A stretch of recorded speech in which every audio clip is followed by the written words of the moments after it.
بسم اللہ الرحمن الرحیم۔ غزوہ تبوک کا ذکر چل رہا تھا۔ اسلامی لشکر تبوک میں خیمہ زن ہوا۔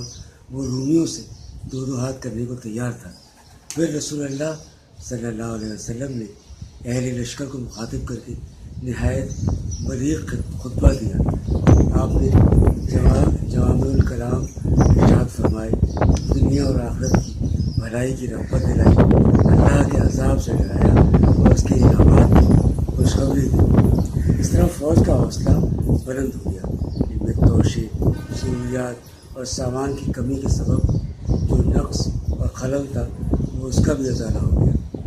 دوسری طرف رومیوں اور ان کے حلیفوں کا یہ حال ہوا کہ رسول اللہ صلی اللہ علیہ وسلم کی آمد کی خبر سن کر ان کے اندر خوف کی لہریں دوڑ گئی۔ انہیں آگے بڑھنے اور ٹکر لینے کی ہمت نہ ہوئی اور وہ اندرون ملک مختلف شہروں میں بکھر گئے۔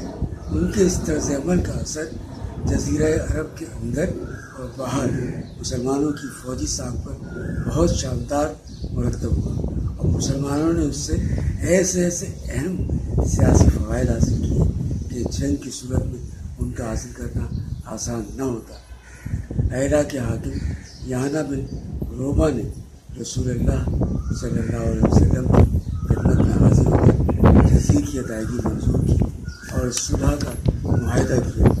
جربہ اور از روح کے باشندوں نے بھی خدمت نبوی میں حاضر ہو کر جزیہ دینا منظور کر دیا۔ رسول اللہ صلی اللہ علیہ وسلم نے ان کے لیے ایک تحریر لکھ دی جو ان کے پاس محفوظ تھی۔ آپ صلی اللہ علیہ وسلم نے حاکم ایلا کو بھی ایک تحریر لکھ کر دی جو یہ تھی: بسم اللہ الرحمن الرحیم، یہ پروانہ امن ہے اللہ کی جانب سے اور نبی محمد رسول اللہ صلی اللہ علیہ وسلم کی جانب سے یحییٰ بن روبہ اور باشندگان ایلا کے لیے۔ خشکی اور سمندر میں ان کی کشتیوں اور قافلوں کے لیے اللہ کا ذمہ ہے اور محمد صلی اللہ علیہ وسلم کا ذمہ ہے، اور یہی ذمہ ان شامی اور سمندری باشندوں کے لیے ہے جو یحییٰ کے ساتھ ہو۔ ہاں، اگر ان کا کوئی آدمی گڑبڑ کرے گا، اس کا مال اس کی جان کے آگے روک نہ بن سکے گا، اور جو آدمی اس کا مال لے لے گا اس کے لیے وہ حلال ہوگا۔ انہیں کسی چشمے پر اترنے اور خشکی یا سمندر کے کسی راستے پر چلنے سے منع نہیں کیا جا سکتا۔ اس کے علاوہ رسول اللہ صلی اللہ علیہ وسلم نے حضرت خالد بن ولید رضی اللہ عنہ کو 400 سے زائد سواروں کا رسالہ دے کر دومت الجندل کے حاکم عقیدر کے پاس بھیجا اور فرمایا کہ تم اسے نیل گائے کا شکار کرتے ہوئے پاؤ گے۔ حضرت خالد رضی اللہ عنہ وہاں تشریف لے گئے۔ جب اتنے فاصلے پر رہ گئے کہ قلعہ صاف نظر آ رہا تھا تو اچانک ایک نیل گائے نکلی اور قلعے کے دروازے پر سینگ رگڑنے لگی۔ عقیدر اس کے شکار کو نکلا۔ چاندنی رات تھی۔ حضرت خالد بن ولید رضی اللہ عنہ ان کے سواروں نے اسے جا لیا اور گرفتار کر کے رسول اللہ صلی اللہ علیہ وسلم کی خدمت میں حاضر کیا۔ آپ صلی اللہ علیہ وسلم نے اس کی جاں بخشی کی اور 2000 اونٹ، 800 غلام، 400 زرے اور 400 نیزے دینے کی شرط پر مصالحت فرمائی۔ اس نے جزیہ دینے کا بھی اقرار کیا۔ چنانچہ آپ نے اس سے یحییٰ سمیت تبوک، ایلا اور تیمہ کے شرائط کے مطابق معاملہ طے کیا۔ ان حالات کو دیکھ کر وہ قبائل جو اب تک رومیوں کے اعلی کار بنے ہوئے تھے سمجھ گئے کہ اب اپنے ان پرانے سرپرستوں پر اعتماد کرنے کا وقت ختم ہو چکا، اور اس لیے بھی وہ مسلمانوں کے حمایتی بن گئے۔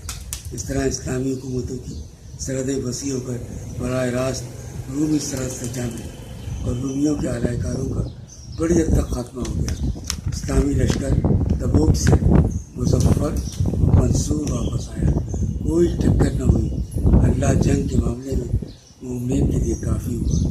البتہ راستے میں ایک جگہ ایک گھاٹی کے پاس 12 منافقین نے رسول اللہ صلی اللہ علیہ وسلم کو قتل کرنے کی کوشش کی جو پوری طرح ناکام ہوئی۔ سفر کے اختتام پر جب دور سے نبی کریم صلی اللہ علیہ وسلم کو مدینے کے نقوش دکھائی دیے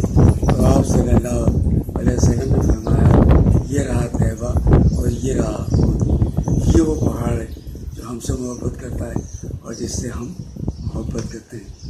ادھر مدینے میں آپ کی آمد کی خبر پہنچی تو خواتین، بچے اور بچیاں باہر نکل پڑیں اور زبردست اعزاز کے ساتھ لشکر کا استقبال کرتے ہوئے وہی نغمہ گنگنایا، یعنی طلع البدر علینا من ثنیات الوداع وجب الشکر علینا ما اودع للہ داعی۔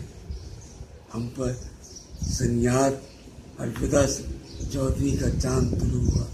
جب تک پکارنے والا اللہ کو پکارے ہم پر شکر واجب ہے۔ رسول اللہ تبوک کے لیے رجب میں روانہ ہوئے تھے اور واپس آئے تو رمضان کا مہینہ تھا۔ اس سفر میں پورے 50 روز صرف ہوئے، 20 دن تبوک میں اور 30 دن آمد و رفت میں۔ یہ آپ کی حیات مبارکہ کا آخری غزوہ تھا جس میں آپ نے بنفس نفیس شرکت فرمائی۔ وما علینا الا البلاغ۔